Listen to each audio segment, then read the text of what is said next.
بسم اللہ الرحمن الرحیم۔ حج جذبہ عشق فراواں ہوتا ہے۔ حج عشق الہی کا مظہر ہے۔ حج اپنے اندر بیداری کے معانی و حقائق کے سمندر سمے ہوئے ہے۔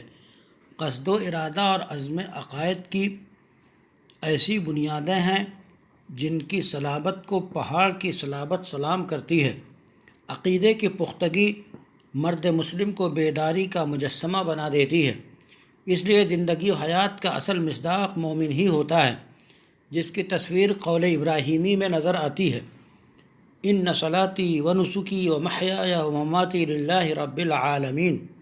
کلمہ لا الہ الا اللہ محمد رسول اللہ کے قلب میں رسوخ کے بعد اس کی صلاحیت و صالحیت کو حقیقی قطبیت حاصل ہو جاتی ہے اور نظام جسم اس کا تابعدار مسلمان ہوتا ہے، جس کا مظہر بندہ مومن کی نماز ہوتی ہے، جو حقیقی ذکر رب کے جل میں بیداری کے سارے مظاہر قیام، رفع یدین، قرات، رکوع، سجود، قاعدہ اور سلام کی جامع ہے۔ فوج کی پریڈ جسم کی بیداری کے لیے ہوتی ہے، لیکن نماز روح کو بیدار رکھتی ہے تو جسم کو بھی طاقت بخشتی ہے۔ اس طرح مومن ہر روز پنجگانہ ادا کر کے بیدار رہتا ہے اور بیداری کی روش سلامتی ہوتی ہے۔ مومن بیدار رہ کر دنیا میں سلامتی و امن پھیلانے کا علمبردار ہے۔ وہ اپنی نماز کی تکمیل السلام علیکم ورحمۃ اللہ سے کرتا ہے۔ وابتغوا من فضل اللہ کا حکم رب بندگان خدا کو معاد کی اصلاح کے ساتھ معاش کی اصلاح کے لیے بیدار کرتا ہے، اور یہ بیداری دولت کی عادلانہ تقسیم، زکوٰۃ تک پہنچتی ہے اور سرمایہ دارانہ اور اشتراکی نظام ہائے معیشت سے انسانیت کو آزاد کرتی ہے۔ رمضان کے روزے مسلمانوں کو بیدار رکھنے اور نفس کے لیے انتہائی مفید اور بیداری کی قندیل تقویٰ، پھر درے جانا پہ پڑ جانا، اعتکاف، شوق فدائیت کو سوا کر دیتا ہے، اور عیدگاہ میں تمغہ امتیاز کے حصول کے بعد تقویٰ کے توشہ اور زاد راہ کے لیے مرموڑ کر مرکز بیداری بیت اللہ کے طواف و حج کے لیے نکل پڑتا ہے۔ سارے مناسک حج فدائیت کے شاہکار ہیں اور بیداری کے پہاڑ ہیں۔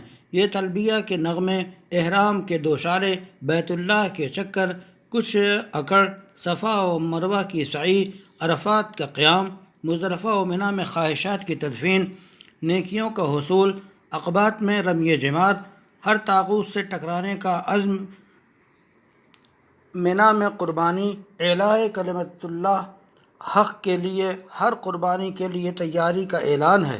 طواف زیارت یا وداع مکمل بیدار رہنے کا عزم ہے۔ ہر عمل یقظہ ہے، ہر رکن بیداری ہے، لفظ حج سراپا بیداری ہے۔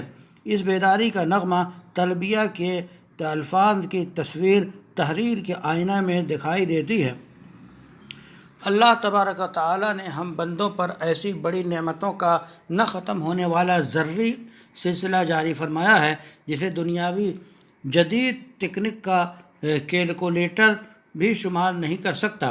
اللہ کی ذات غیر محدود ہے، اس کی نعمتیں، نوازشیں، مہربانیاں بھی غیر محدود ہیں۔ اللہ تعالیٰ کی بے پایہ ربانی نعمتیں نہ ان چیزوں تک محصور ہیں جنہیں انسان اپنی آنکھوں سے دیکھتا ہے یا ہاتھوں سے چھوتا ہے، بلکہ بے شمار نعمتیں ساری مخلوق خدا میں ایسی چھپی ہیں جو ظاہر نہیں ہوتی۔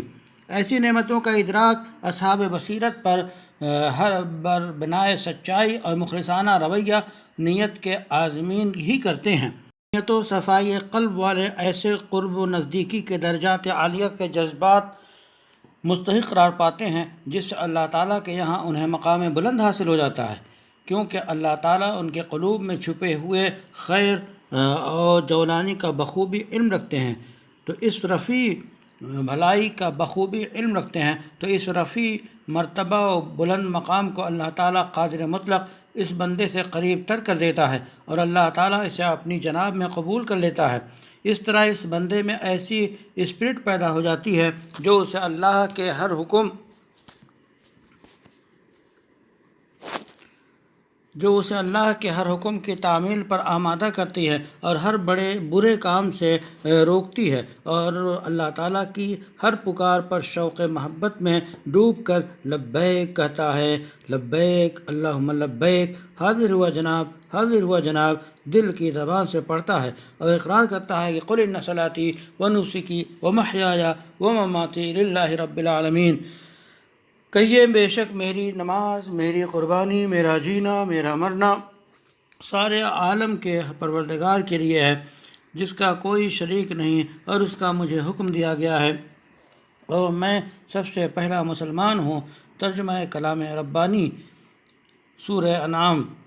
اور یہ اے بار الہ سب سے بڑی نعمت ہے، اور یہ فتوحات کا دروازہ ہے، قبولیت کا راستہ ہے، خوشنودی کا ذریعہ ہے، کامیابی کی کنجی ہے، دلوں کی آواز دروں تک تلبیہ لبیک اللہم لبیک، حاضر ہوا جناب موجود ہے، یہ وہ مبارک صدا ہے، حاضر جناب، حاضر جناب، یہ وہ مبارک صدا ہے جسے ہر وہ شخص بار بار لگاتا ہے جسے اللہ تعالیٰ اپنے مقدس گھر بیت اللہ مسجد حرام کی زیارت کے لیے بلایا ہے، اور اپنے دل کی گہرائیوں سے لبیک کہتے ہیں، بے پناہ شوق و عقیدت کے جذبات سے لبیک کہتے ہیں۔ وہ اپنی زبان سے محبت و تشکر کے اظہار کے ساتھ لبیک کہتے ہیں، ان کے جسم بھی ساز و سامان پیک کر کے محبوب کے گھر کے راستے پر پڑھ کے لبیک کہتے ہیں۔ یہ لوگ نبی خاتم صلی اللہ علیہ وسلم کی دعوت پر لبیک کہہ رہے ہیں۔ نبی اعظم صلی اللہ علیہ وسلم نے انہیں ان الفاظ میں دعوت دے رہے ہیں، اے لوگو، اللہ نے تم پر حج فرض کیا، بس تم حج کرو۔ امام مسلم نے روایت کیا، حضور صلی اللہ علیہ وسلم سے پہلے یہی دعوت جد امجد سیدنا ابراہیم علیہ السلام نے اس وقت دی جب کعبہ کی تعمیر سے فارغ ہوئے، اور اللہ تعالیٰ نے انہیں لوگوں میں اعلان کرنے کے لیے مأمور کیا اور حج کی صدا لگانے کو فرمایا، کیونکہ بیت اللہ کی تعمیر کے حکم کے مطابق آپ نے مکمل کر دی۔ سیدنا ابراہیم کہنے لگے، اے اللہ، میری آواز دور دراز تک کیسے پہنچے گی؟ اللہ نے فرمایا، آپ آواز لگائیے، لوگوں کو حج کے لیے بلائیے، آواز کا پہنچانا ہماری ذمہ داری ہے۔ خلیل اللہ ابی قبیس نامی پہاڑی پر بلندیوں پر چڑھے اور پرزور آواز دینے لگے، اے لوگو، بے شک تمہارے رب نے مقدس گھر بنایا ہے، تم اس کی طرف حج کے لیے آؤ۔ اے لوگو، اللہ نے قدیم ترین و مضبوط گھر کا حج فرض کیا ہے، تم حج کو آؤ۔ اے لوگو، اللہ نے اس گھر کا حج ضروری قرار دیا ہے جس کا بدلہ جنت اور جہنم سے چھٹکارا ہے، تو آؤ، حج کو آؤ۔ سیدنا ابراہیم کی اس ندا کا جواب ان تمام لوگوں نے دیا جو اپنے آبا کی پشت اور ماؤں کے رحم میں تھے، لبیک لبیک کہہ اٹھے۔ اس کی صورت یہ بتائی جاتی ہے کہ اللہ کے حکم سے دنیا تمام پہاڑ زمین کے برابر ہو گئے اور دنیا کے اطراف و اکناف میں ایک کنارے سے دوسرے کنارے تک خلیل اللہ کی بلند کی ہوئی ندا پہنچ گئی۔ اللہ نے یہ آواز رحم مادر میں اور پشت پدر میں موجود خلیوں لوگوں کو اللہ نے سنا دیا۔ اس آواز کو حجر و شجر نے سنا، اور جس کی قسمت میں اللہ نے قیامت تک حج لکھا ہے اس نے سنا، لبیک اللہم لبیک۔ عبداللہ بن عباس کہتے ہیں کہ جب ابراہیم علیہ السلام بیت اللہ کی تعمیر سے فارغ ہوئے تو ان سے کہا گیا کہ لوگوں کو حج کی دعوت دیجیے۔ ابراہیم کہنے لگے، اے میرے رب، لوگوں تک میری آواز کیسے پہنچے گی؟ اللہ تعالیٰ نے فرمایا، لوگوں تک میری آواز پہنچانا، آواز آپ دیجئے، آواز کا پہنچانا میری ذمہ داری ہے۔ پھر کیا تھا، ابراہیم علیہ السلام نے حج کا اعلان کیا، اس اعلان کو زمین و آسمان میں سنا گیا، جس کا نتیجہ سامنے ہے، دنیا بھر کے لوگ لبیک لبیک کہتے آ رہے ہیں۔ ابو طفیل کہتے ہیں کہ مجھ سے ابن عباس نے پوچھا، لبیک کہنے کی وجہ جانتے ہو؟ میں نے عرض کیا، نہیں۔ ابن عباس کہنے لگے، جب سیدنا ابراہیم کو حج کے اعلان کا حکم دیا گیا تو پہاڑوں کی چوٹیاں جھک گئیں اور شہر کے شہر اوپر اٹھ آئے۔ پھر ابراہیم علیہ السلام نے آواز لگائی جسے ہر چیز نے سنا اور جواب دیا، لبیک لبیک۔ تلبیہ کی تشریح کرتے ہوئے مجاہد کہتے ہیں، جب ابراہیم علیہ السلام سے اعلان حج کے لیے کہا گیا، ابراہیم علیہ السلام نے پوچھا، اے رب اعلان کیسے کروں؟ اللہ نے لبیک لبیک کہنے کا حکم دیا۔ مجاہد کہتے ہیں پہلی مرتبہ تلبیہ ابراہیم علیہ السلام نے کہا۔ محمد عربی صلی اللہ علیہ وسلم نے حاجی کو لبیک بار بار کہنے کی ترغیب دی ہے۔ آپ صلی اللہ علیہ وسلم نے فرمایا جب کوئی مسلمان لبیک لبیک کہتا ہے تو اس کے دائیں بائیں کی ہر چیز شجر و حجر تک لبیک کہتے ہیں۔ ہر طرف سے شجر و حجر ہر طرف سے لبیک کی آواز آتی ہے، زمین لرز اٹھتی ہے۔ ترمذی شریف۔ رسول اللہ صلی اللہ علیہ وسلم نے حج کرنے کے لیے ان الفاظ میں تلبیہ کی ادائیگی فرمائی: لبیک اللہم لبیک لبیک لا شریک لک لبیک ان الحمد والنعمت لک والملک لا شریک لک۔ بخاری شریف۔ حاضر ہوا بار الہ حاضر ہوا، حاضر ہوا آپ کا کوئی ساجی نہیں ہے، حاضر ہوا بے شک ہر خوبی و نعمت اور حکمرانی آپ ہی کے لیے ہے، آپ کا کوئی شریک نہیں ہے۔ رسول اللہ صلی اللہ علیہ وسلم نے اپنے صحابہ کو یہ آواز بلند لبیک کہنے کا حکم دیا۔ صحابہ سے فرمایا میرے پاس جبرائیل تشریف لائے اور فرمانے لگے اللہ تعالیٰ آپ کو حکم فرماتے ہیں کہ آپ صحابہ کو تاکید فرمائیں کہ لبیک بآواز بلند کہیں، کیونکہ تلبیہ لبیک کہنا حج کا شعار ہے۔ امام احمد نے روایت کیا۔ لبیک اللہم لبیک کا مطلب ہے میری توجہ، میرا قصد و ارادہ آپ ہی کی طرف ہے۔ عربی کا مقولہ ہے داری قلب و داری کا، کہ میرا گھر آپ کے گھر کے مقابل ہے، رو برو ہے۔ تلبیہ کے معنی میری ساری محبت آپ ہی کے لیے ہے۔ یہ بھی بتایا گیا کہ عرب کا قول ہے امرأۃ لبہ بچے، اسی طرح عرب کا قول ہے کہ بچے سے پیار و الفت کرنے والی عورت۔ یہ ایک معنی میرا اخلاص آپ کے لیے بنایا گیا۔ عرب بولتے ہیں حب لبابہ جب آدمی مخلص محض ہو۔ عرب کہتے ہیں لب الطعام و لبابہ، کھانا بڑی توجہ ہو خلوص سے کھایا۔ یہ بھی کہا گیا کہ اس کا مطلب ہے آپ کی فرمانبرداری، آپ کے احکام بجا لانے پر جمع ہوا ہوں۔ عرب کا قول لب الرجل بالمکان، جب کوئی شخص ایک جگہ کا ہو کر رہ جائے۔ تلبیہ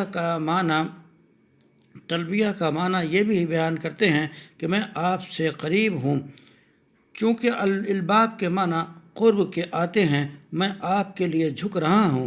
تلبیہ کے ان تمام معانی کو جمع کیا جائے تو حقیقت سامنے آتی ہے کہ تلبیہ کے جلب میں متوجہ ہونے، قصد و ارادہ کرنے، اللہ سے محبت، اللہ کی فرمان برداری اور احکام کی بجا آوری کے لیے تیار رہنا، اللہ سے قربت حاصل کرنا، اس کے آگے جھکنا، سارے ہی معانی پائے جاتے ہیں۔ اگر تلبیہ کے ان تمام معانی کا یہ بنظر غائر مطالعہ کیا جائے تو ہمیں یہ احساس ہوگا کہ حج جیسے محتم بالشان فریضہ میں یہ تمام بلند معانی بدرجہ اتم پائے جاتے ہیں۔ یہ محض رحمان کا انسان پر احسان ہے کہ اس نے حج کے ایام مقرر فرمائے جس میں مقدس بیت اللہ کی طرف کارواں ہر چہار جانب سے رواں دواں ہوتا ہے۔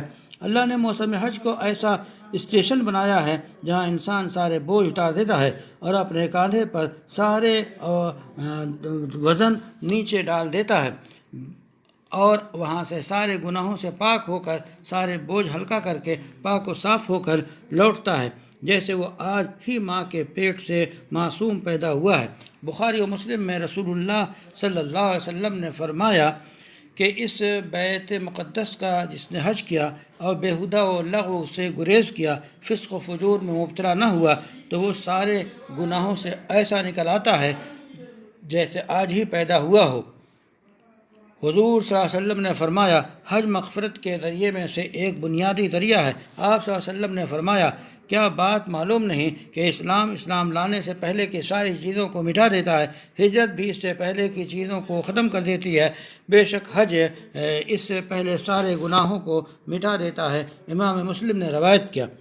حج اسلام کے بنیادی ارکان میں سے ایک عظیم رکن ہے۔ اولی فرصت میں اس کی ادائیگی کے لیے کہا گیا ہے۔ رسول اللہ صلی اللہ علیہ وسلم نے فرمایا، جو حج کرنا چاہتا ہو وہ جلد سے جلد اس فریضہ سے فارغ ہو جائے، کہیں ایسا نہ ہو کہ مرض لاحق ہو جائے یا سرمایہ تباہ ہو جائے اور کوئی شدید ضرورت اور رکاوٹ بن جائے۔ امام احمد نے روایت کیا۔ حج کی قدرت کے باوجود ٹال مٹول کرنے اور تاخیر کرنے سے منع فرمایا۔ رسول اللہ صلی اللہ علیہ وسلم نے، حج کر لو اس سے پہلے کہ نہ کر سکو۔ حاکم نے روایت کیا۔ حج کا لغوی معنی کسی بڑے مقصد کے لیے قصد کرنا ہے۔ شریعت میں حج نام ہے نیت کرنا۔ مسجد حرام مکہ مکرمہ کی بنائے ہوئے طریقے کے مطابق زیارت کرنا، جس میں عظمت و تقدس کے بھرپور جذبات شامل ہوں۔ حج کے لیے اوقات کی تعیین بھی کی گئی ہے اور کچھ خاص طرح کی عبادتیں رکھی گئی ہیں۔ حج ارکان اسلام میں سے ایک اہم رکن ہے۔ اللہ تبارک تعالیٰ کا ارشاد ہے، وَلِلَّهِ عَلَى النَّاسِ حِجُّ الْبَيْتِ مَنِ اسْتَطَاعَ إِلَيْهِ سَبِيلًا۔ حج ہر صاحب استطاعت مسلمان پر فرض ہے۔ عمر میں اس کی ادائیگی ایک ہی بار فرض کی گئی ہے، بشرطے کہ وجوب کے شرائط مہیا ہوں۔ حج افضل ترین نیکی اور ذریعہ تقرب ہے۔ اللہ تعالیٰ نے نبی برحق صلی اللہ علیہ وسلم کو مخاطب کر کے فرمایا، اب انہیں بتا دیں کہ ان پر حج فرض ہے، تو حجۃ الوداع فریضہ کی ادائیگی اور مسلمانوں کی تعلیم کے لیے ادا فرمایا، اور لوگوں کو بتایا گیا کہ مناسک حج سیکھیں، اور لوگوں کو بتایا گیا کہ فریضہ حج سیکھ لیں، محفوظ کر لیں۔ امام مسلم نے روایت کی۔ حج کے انعامات میں سے یہ بھی ہے کہ جو اپنے رب کے حکم کو بجا لاتا ہے وہ تمام خیر پا لیتا ہے۔ اللہ تعالیٰ نے فرمایا، بے شک اللہ نیکوکاروں کے اجر کو رائگاں نہیں فرماتا۔ سورہ توبہ آیت نمبر 120۔ حج میں چونکہ بدن کو تھکانا، مشقت اٹھانا اور مال کا خرچ کرنا ہے، اور یہ دونوں نفس انسانی پر گراں گزرتا ہے، اس لیے حج کو اللہ تعالیٰ کی راہ میں جہاد قرار دیا گیا۔ حاجی کو مجاہد کہا گیا اور اس کا ثواب ملتا ہے۔ رسول اللہ صلی اللہ علیہ وسلم نے فرمایا، بہترین جہاد حج ہے۔ امام بخاری نے روایت کیا۔ آپ صلی اللہ علیہ وسلم نے فرمایا، میں تمہیں ایسے جہاد کی رہنمائی نہ کروں جس میں مشقت نہ ہو، سن لو، وہ جہاد بیت اللہ کا حج ہے۔ طبرانی۔ حاجی جو ہوتا ہے وہی کاٹتا ہے، حاجی جو بوتا ہے وہی کاٹتا ہے۔ اس نے حج کے راستے میں مال خرچ کیا، اللہ تعالیٰ اس کے صرفہ کو دیکھتا ہے، مصارف کو دیکھتا ہے اور اسے واپس کئی گنا کرتا ہے۔ حدیث شریف میں ہے، حج میں خرچ کرنا اللہ کے راستے میں خرچ کرنے کے مساوی ہے، 700 گنا زیادہ اللہ کی طرف سے بندے کو دیا جاتا ہے۔ امام احمد نے روایت کیا۔ اللہ تعالیٰ نے حاجی کو دنیا میں غنی و بے نیاز بنا دینے کا وعدہ بھی فرمایا ہے، اور مقبول حج کا بدلہ جنت ہے۔ حضور صلی اللہ علیہ وسلم نے فرمایا، حج و عمرہ کرتے رہو، کیونکہ ان کی خاصیت یہ ہے کہ یہ محتاجگی و فقر اور گناہ کو اس طرح دور کرتے ہیں جس طرح بھٹی لوہے کے سونے اور چاندی کو صاف کر دیتی ہے۔ جس طرح بھٹی لوہے سونے چاندی کے زنگ و میل کو مٹا دیتی ہے، مقبول حج کا بدلہ اجر و ثواب جنت ہی جنت ہے۔ امام احمد نے روایت کیا۔ حج اسلام کی ایک بنیادی عبادت ہے اور اساسی فریضہ ہے جس کی ادائیگی پر ہر صاحب استطاعت مسلمان مرد و عورت پر فرض ہے۔ امام غزالی رحمۃ اللہ علیہ نے حج کی حقیقت اور روح کو بڑے عجیب و بلیغ انداز میں بیان کیا ہے۔ وہ لکھتے ہیں کہ اس بیت اللہ کی وضع اور شکل ایک شاہی دربار یا شاہی ایوان کی طرح ہے، جہاں عشاق و اہل فراق پر دشوار گزار اور دور دراز مقام سے افتاں و خیزاں شفتہ سر اور پراگندہ منہ ہو کر پہنچتے ہیں، رب البیت کے سامنے سر تسلیم خم کیے ہوئے ہیں، اپنی حقارت کا احساس لیے ہوئے ہیں، اس کی عزت و جلال کے سامنے اپنے کو فراموش کیے ہوئے ہیں۔ اس علم و اعتراف کے ساتھ وہ اس سے پاک، بلند و برتر ہے، اور کوئی گھر نہیں ہے اور چہار دیواری اس کو گھیر سکے یا کوئی شہر اس کا احاطہ کر سکے، تاکہ ان کی عبودیت و رقت انہیں انتہا کو پہنچ جائے اور طاعت و انقیاد اور تسلیم و رضا میں کوئی کسر باقی نہ رہے۔ حج اپنے سارے ارکان و اعمال و مناسک و عبادات کے ساتھ اطاعت محض، مجرد امتثال امر، بے چوں چرا حکم بجا لانے اور مطالبہ کے آگے سر جھکا دینے کا نام ہے۔ حاجی کبھی مکہ میں نظر آتا ہے، کبھی منی میں، کبھی عرفات میں، کبھی مزدلفہ میں، کبھی ٹھہرتا ہے، کبھی سفر کرتا ہے، کبھی خیمہ گاڑتا ہے، کبھی اکھاڑتا ہے۔ وہ حکم کا بندہ اور چشم و ابرو کا پابند ہے۔ وہ بیت اللہ کے چکر کاٹتا ہے، صفا و مروہ پر چڑھتا ہے، اور حضرت ابراہیم علیہ السلام سید اور سب انبیاء کرام اور ان کے بعد تمام عشاق و اہل محبت اہل دل کی زندگی کا طرز یہی تھا۔ کبھی قیام، کبھی وصل، کبھی ہجر، نہ عادت کی غلامی، نہ ذوق کی اسیری، نہ خواہش کی تابعداری، نہ شہوت کے سامنے سپر اندازی۔ حضرت شاہ ولی اللہ حج کی حکمت کی وضاحت کرتے ہوئے لکھتے ہیں کہ جس طرح حکومت پر تھوڑے عرصے کے بعد ایک عام جائزہ اور معائنہ کی ضرورت ہوتی ہے تاکہ اس کو معلوم ہو جائے کہ کون وفادار ہے، کون باغی ہے، کون فرشناس ہے، کون کامچور ہے، نیز اس کے ذریعہ اس کی ایمانداری کی شہرت ہو، اس کے ذریعہ اس کی ایمانداری کی شہرت ہو اور اس کا نام اونچا ہو، اس کے کارندے اور باشندے ایک دوسرے سے تعارف حاصل کریں۔ اسی طرح ملت کو حج کی ضرورت ہے تاکہ منافق و غیر منافق میں تمیز ہو سکے۔ اللہ تعالیٰ کی دین میں اور اللہ کے دربار میں جوق در جوق جماعتیں حاضر ہوں، لوگ ایک دوسرے سے تعارف حاصل کریں اور ہر شخص اس چیز میں جو اس کے پاس نہیں ہے دوسرے سے استفادہ کریں، اس لیے کہ بہترین و مرغوب اشیاء بالعموم صحبت و رفاقت ہے اور ایک دوسرے کو دیکھ کر جو حاصل ہوتی ہیں۔ حج میں جہاں فرد کی اصلاح و تربیت کا عنصر ہے، وہیں حج آفاقی پہلو بھی اب بہت نمایاں اپنے جلب میں رکھتا ہے۔ حاجی کا احرام دو سفید چادریں امن پسندی و پیام امن کا مظہر ہے۔ حج اسلامی و انسانی اخوت اور عالمی برادری کا مظاہرہ ہے۔ حج وطنی، لسانی، علاقائی قومیتوں اسلامی قومیت کی جہت ہے۔ اسلامی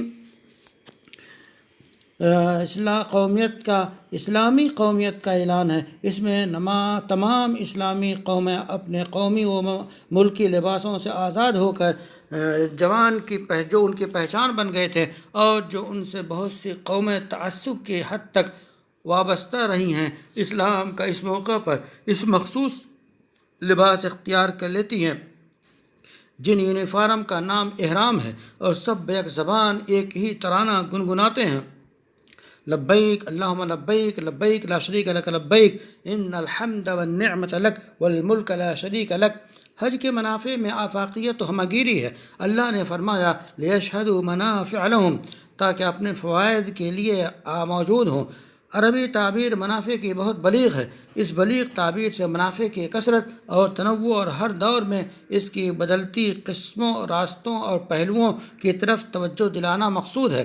حج بلا شبہ ایک ایسا موسم ہے اور ایک ایسی تقریب ہے جس میں پورے عالم اسلام بلکہ ساری دنیا کے مسلمان جمع ہو کر مختلف فوائد و منافع میں حصہ لیتے ہیں اور اس موقع سے فائدہ اٹھاتے ہیں، اپنے اہم مسائل پر مفید تبادلہ خیال کر سکتے ہیں، ایک دوسرے سے تعارف حاصل کرتے ہیں اور مشترک مفاد کے لیے ایک پلیٹ فارم پر جمع ہو سکتے ہیں۔ حج میں ایک بین الاقوامی کانفرنس کے مقاصد کی طرف بھی اشارہ ہے۔ حج واسطہ بالواسطہ پوری انسانیت سے تعلق رکھتا ہے۔ ہر سال 30 لاکھ سے زائد افراد حج کرتے ہیں۔ یہ نمائندہ اجتماع ہوتا ہے جو مساوات، برابری، عدل و انصاف کا سبق پڑھتے ہیں اور ہر برائی سے بچنے کا عہد کرتے ہیں۔ جب دنیا میں پھیلتے ہیں تو ان کے ساتھ پیغام امن ہوتا ہے۔ یہ کارواں اپنے اندر کے شر اور معاشرہ میں موجود دہشت گردی و بد امنی و فساد کی معنویت و روح کو کنکریاں مارتے وقت سنگسار کر کے آتا ہے۔ حج کا اقتصادی نفع بھی ہے۔ اس موقع پر نیشنل و انٹرنیشنل ایئر لائنز کو تجارتی منافع حاصل ہوتے ہیں۔ زر مبادلہ کے فوائد اور دیگر اشیاء کی خرید و فروخت میں بڑی تعداد منافع حاصل کرتی ہیں۔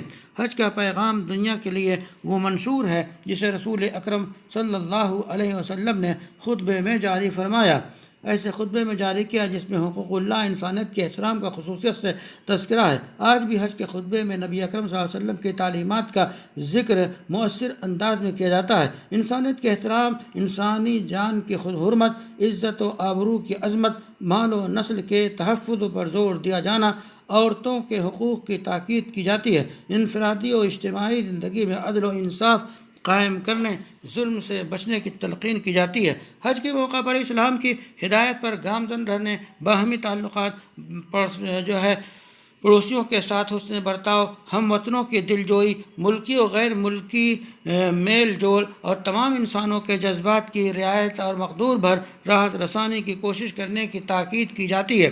حج میں ایک پہلو ریفریشر کورس ہونے کا بھی ہے۔ اسلامی تعلیمات کی باز خوانی ہو جاتی ہے۔ حج کے اثرات بڑے دور رس ہوتے ہیں۔ دنیا کے گوشے گوشے سے لاکھوں لوگ جمع ہوتے ہیں، ان کی تربیت اور ٹریننگ کی جاتی ہے، ان کے دلوں میں خوف خدا پیدا ہوتا ہے اور حب خدا پیوست کی جاتی ہے۔ ان کو امن و سلامتی کا علمبردار بنایا جاتا ہے کہ وہ اپنے وطن لوٹ کر اپنی پسندی کے ساتھ لوگوں کو پیام امن دیں، لوگوں کو محبت و اخوت کا درس دیں، لوگوں کے اندر بدامنی، فساد جوئی اور دہشت گردی سے نفرت پیدا کریں، اپنی اصلاح کے ساتھ سوسائٹی کی اصلاح کا بیڑا اٹھائیں۔ یہ نبی کریم صلی اللہ علیہ وسلم کے امتی ہیں۔ نبی برحق صلی اللہ علیہ وسلم کے اعلان اعلیٰ اخلاق و کردار کو اپنائیں اور دوسروں کو گرویدہ بنائیں۔ حج کے بابرکت سفر سے لوٹنے والے مبارکباد کے مستحق ہیں، اور ان کے لیے یہ پیام بھی ہے کہ اب حاجی ہو گئے، اس کی لاج پوری زندگی رکھے، گویا اب آپ کو نئی زندگی ملی ہے، اس زندگی کو سنبھال کر رکھیے، یہ متاع گراں قدر ہے، اس کی قدر کیجیے۔ مقبول حج کی علامت بتائی جاتی ہے کہ زندگی میں جو صالح انقلاب آیا وہ باقی رہے اور روز بروز حاجی خیر کی طرف بڑھتا رہے۔ حج کے بعد آپ سرکاری نمائندہ ہیں، آپ ڈیوٹی سے غفلت نہ برتیے، بیدار رہ کر دنیا کو بیدار رکھنے کی کوشش کیجیے۔ یہ ہے حج کی اہمیت، فضیلت اور حج کے اندر مخفی اسباق اور دروس۔ ان دروس سے دنیا کو آشنا کرانا حاجیوں کا فریضہ ہے۔